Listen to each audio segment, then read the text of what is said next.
Bonjour à toutes et à tous et bienvenue dans ce nouveau comparatif entre la Red Raptor et la Freefly Wave. La Red V-Raptor est une caméra que l'on peut appeler de cinéma, même si en réalité grâce à sa petite taille, elle est plus adaptée pour faire du clip ou de la publicité. Elle coûte 26 000 € et propose quelques options pour tourner des images au ralenti.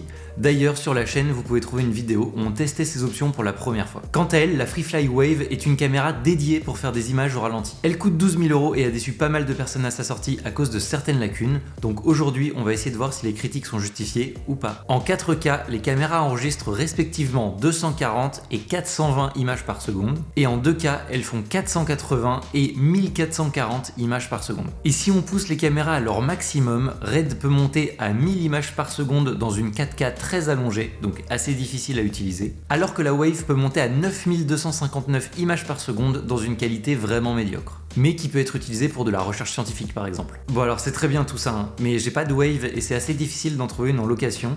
Du coup je suis allé à côté de Saint-Etienne dans le studio de Bastien Bertaille pour faire le comparatif.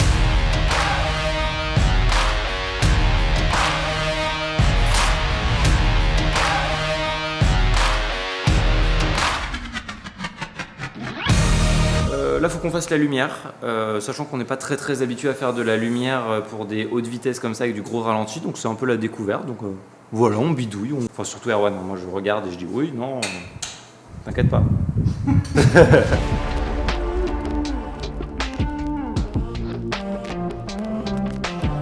On a utilisé des caméras ce matin et j'ai remarqué un truc, parce que oui, ce matin on a fait ça.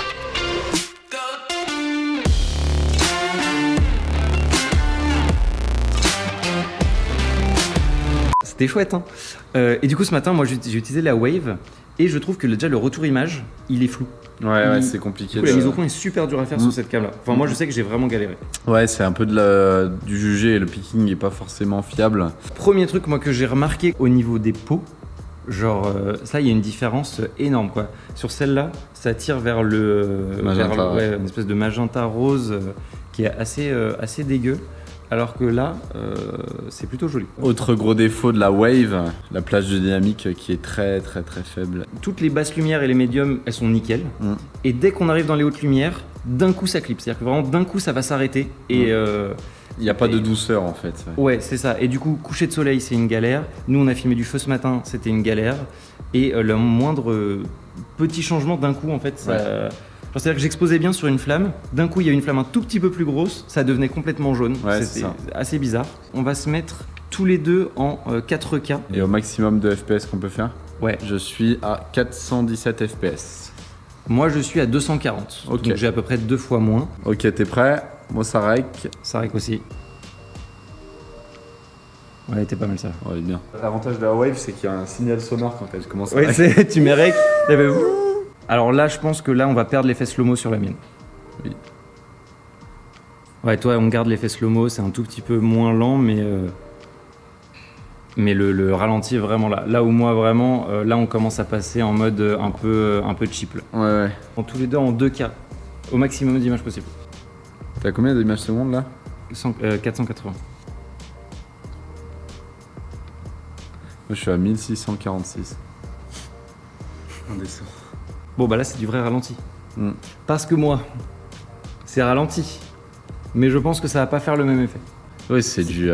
Effectivement, du coup la Wave a son avantage mine de rien. Ouais. Attends, faut juste que je me passe en 1000 images. T'es déjà beaucoup plus propre toi au niveau de l'image que moi là, j'ai l'impression. Moi c'est bon. Le rec.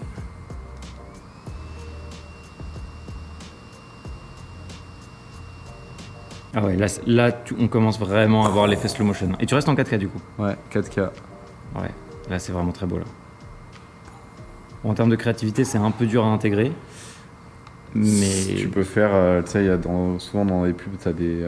tu vois. Ouais, c'est ça, tu mets un truc d'un bon, coup. effectivement, ça te... Alors qu'est-ce que ça donne de mon côté? Après, sur du réseau social, au final, tu fais du 500-500. Ouais. Ça passe quoi. Ouais. Le grain de café, on le voit. Hein. C'est pas mal. T'es à combien d'FPS là? 1000. Ah, c'est beau. Hein. C'est joli aussi. Hein. Par contre, ce qu'on peut essayer, c'est de vraiment faire une qualité dégueulasse. C'est de partir sur du débile quoi. Je peux aller à... Allez, on tente un 3333 FPS. Vas-y, moi là je peux pas te suivre. Lâche. Ok, parce que sinon on s'en sort pas. Sinon on s'en sort pas. Il y a déjà 6000 images. Hein. Oh la vache, 6000 images enregistrées pendant le temps où Et, entre les deux clips. et un laps de temps, quoi. C'est incroyable. Ouais, là, ça fait quelque chose, là. Voir la qualité finale, mais c'est cool, c'est combien? Ouais, c'est 480, c'est quand même du 2K. Hein. Je pense que... Enfin, à voir, mais je suis pas sûr que ce soit si pourri. Être déçu. Hein. Ah ouais, vraiment? Il est compressé à mort, en fait. Ok, bah parce que là, en termes de résolution, moi, ça me paraît tellement propre, mais ouais, je risque... Ok.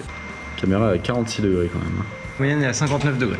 Ouais, moi 43, tu vois. Mais la mienne n'est qu'un ventilateur. En fait, il y a autant d'électronique là-dedans. C'est ça, en fait, elle est creuse littéralement. Genre, l'arête, vraiment, c'est on voit à travers. Là, on voit complètement à travers, en fait. Et c'est vraiment toute cette partie-là est creuse. Et si on regarde au-dessus, ce n'est qu'un ventilateur qui fait la totalité de la surface de la caméra. Et pourtant, elle est plus chaude, alors qu'elle fait moins d'images secondes.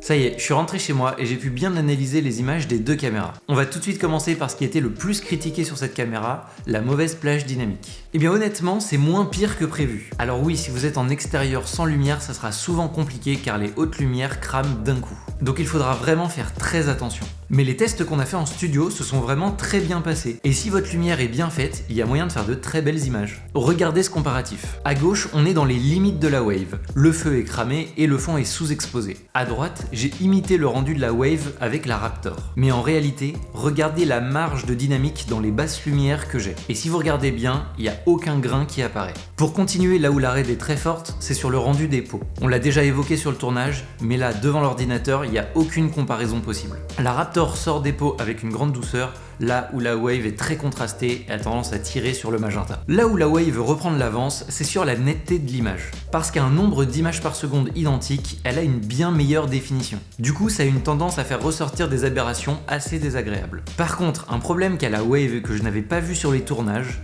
c'est qu'elle fait ressortir des lignes dans le grain. C'est quelque chose qui est assez répandu sur les caméras, mais normalement il y a moyen de le faire disparaître avec des options dans les réglages. Et bien sur la Wave, il n'y a aucune possibilité de faire des black shading comme sur la RED pour régler le souci. Donc espérons que ce soit rajouté en mise à jour logicielle. Pour conclure, la Raptor a une bien plus belle image, mais ne monte pas assez haut en images par seconde pour être vraiment pertinente au ralenti. La 4K, même à 300 images secondes, n'est pas suffisante pour ralentir les petits objets.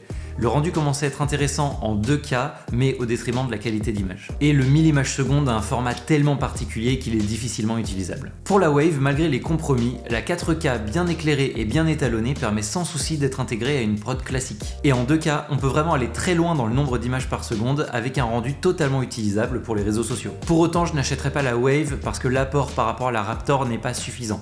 Par contre, en cas de besoin, j'hésiterai vraiment pas à la louer. Surtout qu'elle est bien plus pratique à utiliser et bien moins chère qu'une Phantom VO 4K. Mais j'attends avec impatience une deuxième génération qui réglerait par exemple les soucis de capteur et doublerait le nombre d'images par seconde pour craquer. Merci d'avoir regardé cette vidéo, merci à Bastien Berthaille de nous avoir mis son matériel à disposition, merci à Erwan de nous avoir aidé à faire ces tests. Suivez-nous sur nos différents Instagram parce que d'ici quelques semaines, le projet qu'on a tourné ensemble sortira. Sur ce, je vous dis à très bientôt dans une prochaine vidéo.